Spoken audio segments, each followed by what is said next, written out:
La fin de la saga des milliardaires de la République. Le Sénégal est le pays des merveilles. C'est un des rares pays où il est possible du jour au lendemain de passer du statut de gorgorlou désargenté prenant les cars rapides, arpentant à pied les longues routes reliant la banlieue au plateau, quémandant la dépense quotidienne et subitement, sans transition, devenir milliardaire dispendieux, mécène, qui a la bénédiction des religieux, des médias, des organisateurs de spectacles, des membres de sa famille, des camarades de classe, de la société. Nous savons bien que notre LONASE crée des heureux millionnaires cependant devenir milliardaires, multimilliardaires spontanément, sans passer par une activité productive ou de service, sans recevoir le don de milliardaires étrangers, est impossible. Malgré tout, nous sommes obligés de reconnaître qu'il y a bel et bien une magie noire, un parcours illicite et une alchimie satanique qui donnent naissance à ces nouveaux milliardaires que couvre la République.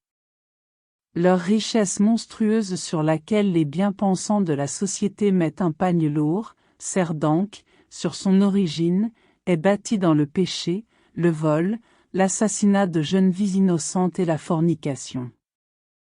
Osons dire d'où viennent ces milliards.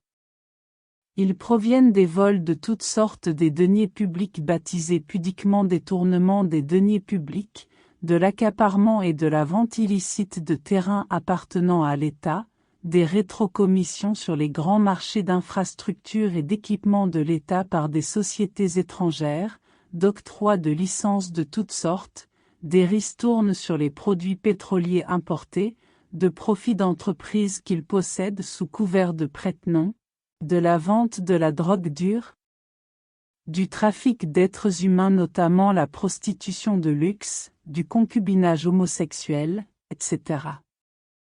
L'argent de ces milliardaires est sale. Il sent les effluves de la soif de l'orphelin, de la faim du pauvre, de la mort pour absence de soins adéquats du patient pauvre, de la sueur et du sang de tous ceux qui se lèvent tôt le matin pour gagner dignement, honnêtement leur vie.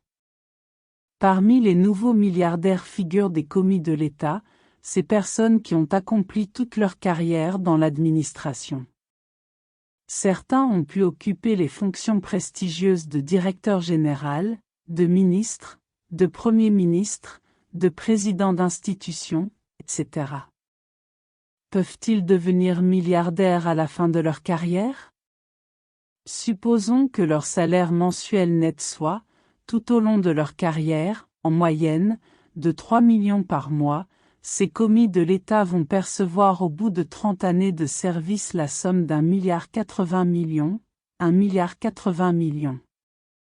Évidemment, lorsqu'on retire les différentes charges mensuelles liées à un salaire d'un Sénégalais, leurs économies ne peuvent pas atteindre en fin de carrière la somme d'1 milliard de francs CFA.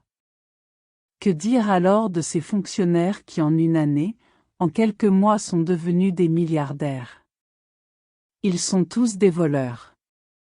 Ils sont pires que les pickpockets, les voleurs de meubles, d'habits, de moutons, de chèvres, de poulets et d'œufs. Car ils ne volent pas une personne ou quelques personnes, ils volent tout un peuple. Ils nous narguent avec leurs richesses mal acquises.